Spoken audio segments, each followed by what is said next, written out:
If you've convinced yourself that you don't have enough time to read anymore, I'm about to prove you wrong.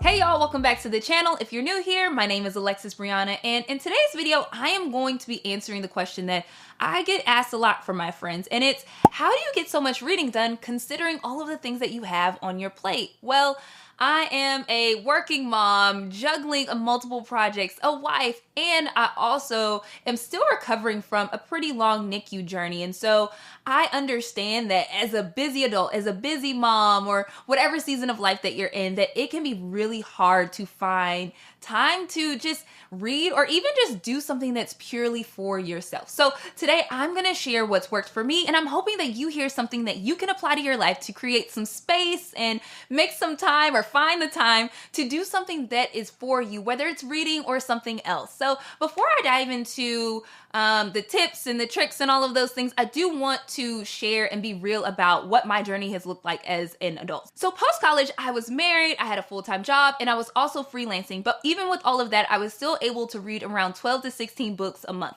They were varying in length, some novellas, some thicker books, some series. I had a mix going on there, but reading was a huge part of my life at that time. And I absolutely loved it. It was what I did in my free time. Well, life happened, and a couple of years ago at this point, like 2 to 3 years ago, at this point, my daughter decided to come early, 13 weeks early to be specific, while I was on a work trip out of state. So I absolutely wasn't reading the same amount of books that I was before, and eventually once we got back to our home state and things settled and life was returning to, I won't say normal, but like our new normal, what our new normal would look like, I had to figure out, okay, what is my reading like schedule and plan, and how am I going to integrate this back into my life? And I think I'm in a good flow now. Now, there are some ebbs and flows depending on the season of life or the season that we're in. And so this month is a huge transition month, so I'm only reading 4 books, but I think one of the previous months earlier in this year, I read like 11 or 12 books. I'll have to go look at my story graph to see, but I think I've read earlier this month, I read like 11 books. And I would say that is the first, lesson or thing that I've been able to apply to my life. And that is that we have to redefine what reading looks like for us. So for me, reading has looked different for every season of life, but I will say one thing has remained the same. I had to let go earlier on in adulthood of the thought that reading was only reading a physical book or an ebook. Like you were literally reading with your eyes, right? And I gotta say, I let that go early, and I don't care what anybody says, listening to an audiobook is still reading. Redefining what reading looks like doesn't just mean the what, right? So what the device is, whether you're physically reading or you're listening to it. I also think it is redefining the where. Reading isn't just about like having a quiet corner or a comfortable chair or having your sweet tea or just creating the atmosphere for it. I think that comes later, but I think when you're trying to reorient and restart your journey, you kind of have to sometimes take that out of it. And we'll go into like ways that you could create a cozy environment, right? But I think at the root of it, like you can read anywhere. Back when I was commuting on the subway, when I was living in a city, I was listening to audiobooks or reading physical books while on the subway. And now that I am commuting to work and driving, I'm listening to audiobooks to and from work. And when I have free time or some downtime, I'm reading books. If I'm washing the dishes, I'm listening to an audiobook. I really think that your reading journey or your reading habits have to fit around what life looks like. Your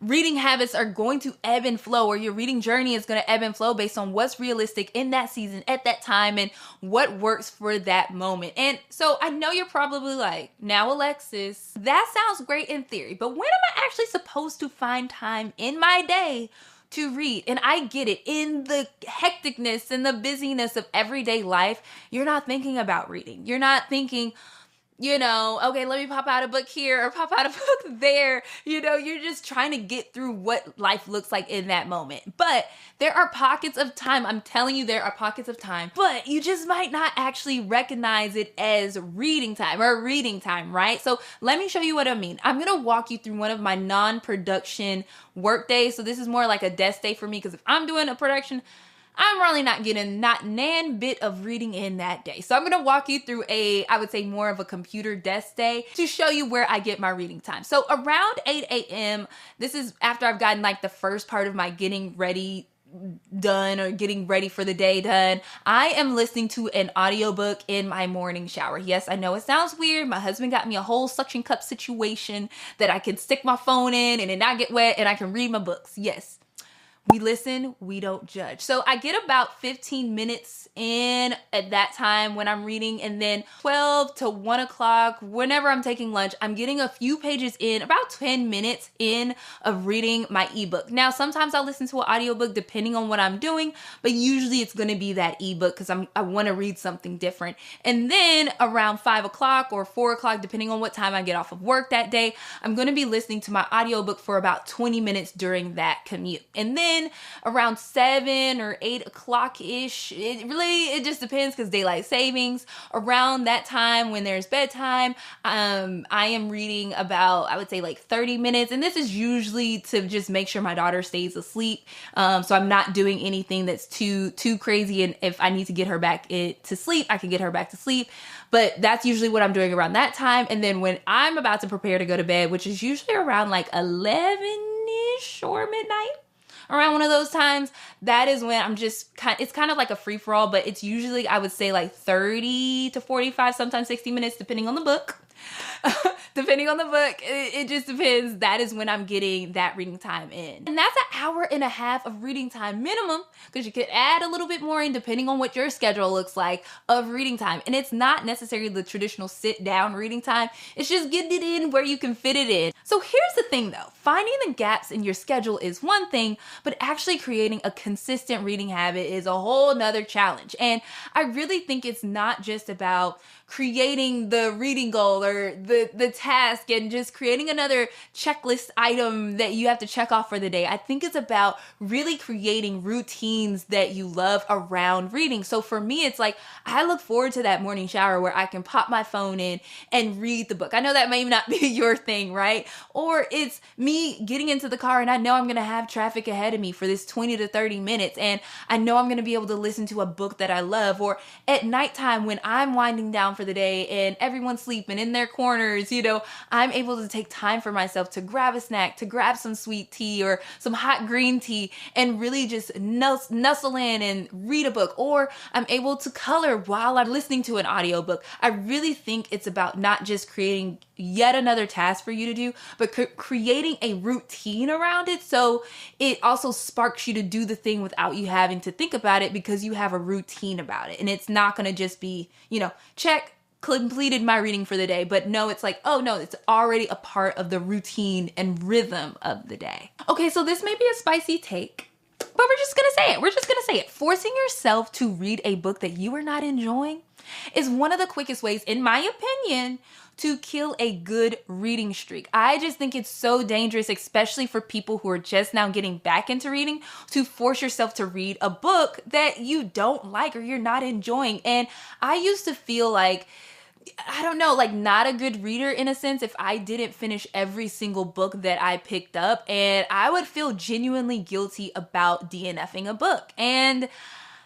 I just think it works for some people, but I think for a lot of people, we just need to not finish those books, because back then I felt like I just wasn't giving a book a chance to be great. And baby, now I don't have the time. I don't have the time to sit and read a book, especially if it's a long book. I don't have the time to give my energy and my space to a book that is just not for me. And I think that there are just certain books that are just not for everybody. And for me, okay, my rule, it's not just about DNFing a book. My rule is if there's something egregious or something I just am vehemently against, then I just immediately DNF a book. And if it doesn't fit those categories, and if I get like an ick around it, I do a 3-strike rule. If I get 3 icks, then we're just going to soft DNF it for now. It may be a hard DNF later, but we're just gonna soft DNF it for now. And that's just my philosophy around not finishing books. One of the last things that I think impacts reading for adults is managing multiple books at a time and actually remembering what you're reading. And for me, I can read around 3 to 4 books at a time without losing the plot, depending on the lengths of the books, depending on how dense the books are. So I definitely recommend gradually working your way up to, let's say, read 2 books at a time and then see how it goes. Read 3 books at a time and then see how it goes. And then maybe read 4 books at a time and see how it goes. And if you feel yourself losing the plot or you're forgetting where you're at in a book, then start taking away the books, and soft DNFing them or pushing them off for later. And I also think maybe utilizing different formats, which we talked about, for different moods or different capacities of time, that will also help when managing multiple books at a time. So there can be books you solely read as audiobooks. There could be books that you immersively read